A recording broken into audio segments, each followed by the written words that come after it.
মানুষ চলে যাবে, এটাই আল্লাহ তাআলার নিয়ম। আমরা একদিন চলে যাব, কিন্তু যাওয়ার পরে যে স্মৃতিগুলো কিছু বছর আমাদের সঙ্গে কাটায়, সে স্মৃতিগুলো নিয়ে বেঁচে থাকা বড্ড বেদনাদায়ক। যার আপনজন হারাইছে শুধু তারাই বুঝবে, যারা হারায় নেই তারা কিভাবে বুঝবে। হ্যালো এভরিওয়ান, আসসালামু আলাইকুম। কী অবস্থা, সবাই কেমন আছেন?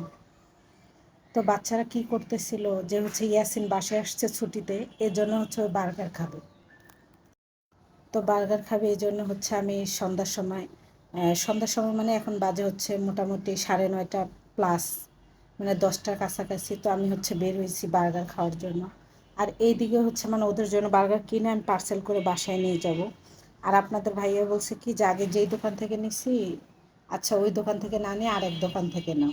তো আমি বললাম কেন? আচ্ছা, তারপর বলে আচ্ছা তোমার ইচ্ছা। তো যাই হোক, সে যেহেতু বলছে আমি সেই দোকানে গেছি। যাওয়ার পর কি বলবো জানেন, এত বাজে একটা বার্গার দিছে, মানে আমার লাইফে আমি এরকম বাজে বার্গার খাইনি।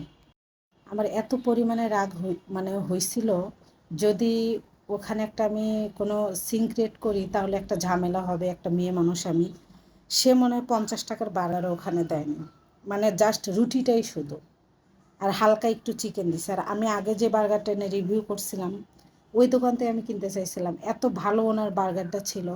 তো যাই হোক, কি বলবো, আপনাদের সঙ্গে শেয়ার করব। আর দেখবেন, বার্গারটা দেখলে আপনারা বুঝতে পারবেন। জানেন, আমাদের মাঝ থেকে প্রত্যেকটা মানুষ চলে যাবে। আমি একদিন এই পৃথিবীর মায়া ত্যাগ করে যাব, আপনিও যাবেন। এই কথা কেউ বলতে পারবে না যে আমরা চিরস্থায়ী।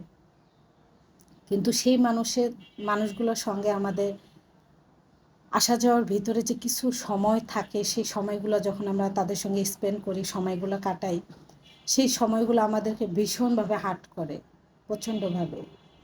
মুগ্ধ চলে গেছে, কিন্তু মুগ্ধর পানি লাগবে, পানি লাগবে। সেই দেখেন কত সুন্দর করে আঁকাইছে, সে কিন্তু চলে গেছে। তার মা, আত্মীয় স্বজন, তার প্রিয়জনেরা যখন রাস্তা দিয়ে হাঁটবে, তার এই ছেলের এগুলো দেখবে, কতটা বুকে হার্ট করবে ভেবে দেখেন। আমরা আমাদের প্রিয়জনরা যখন চলে যায়, তাদের সঙ্গে আমরা যে সময়গুলো কাটাই, তাদের মেমোরি নিয়ে থাকি। এই মেমোরিগুলো আমাদের প্রতিটা নিয়ত খুবই কাঁদায়, প্রচণ্ড যন্ত্রণা দেয়। আর যদি হয় মার কাঁধে ছেলের লাশ, তাহলে বা বাবার কাঁধে ছেলের লাশ, তাহলে তার কথাই নেই, বেঁচে থেকেও সে মৃত। আমারও আপনজন হারাইছে, আমি বুঝি আপনজন হারানোর যন্ত্রণা কি। যার হারায় নাই সে বুঝবে না, এটা বলবো না, বুঝবে, তবে যার হারাইছে তার মতো না। আমাদের পৃথিবীতে আসতে যেতে হবে, তারপরও কেন এত আমরা অহংকার করি, কেন এত পিছুটান মানুষের, একজনকে ছেড়ে আরেকজনকে ধরি। এটা কিন্তু আমরা ক্ষণিকের জন্য মনে রাখি না যে আমি তো ক্ষণিকের বাসিন্দা, কালকে আমি চলে যেতে পারি, বা আমি এখনও চলে যেতে পারি। এই যে ভয়েস ওভারটা দিচ্ছি, আমি আর ব্যাক নাও করতে পারি। তারপরে দেখেন আমাদের মানুষের ভিতর কত দম্ভ, কত হিংসা, কত বেদ, মানে কয়টা বলবো, বললে হয়তো শেষ করা যাবে না। যে মানুষগুলোকে আমরা হারাই, প্রিয় মানুষগুলোকে হারানোর পর আমরা বেঁচে থাকি জানেন মৃত লাশ হিসাবে। যার কাছে প্রিয় মানুষ হারাইছে, সে মাত্র বুঝবে এই যন্ত্রণাটা কি।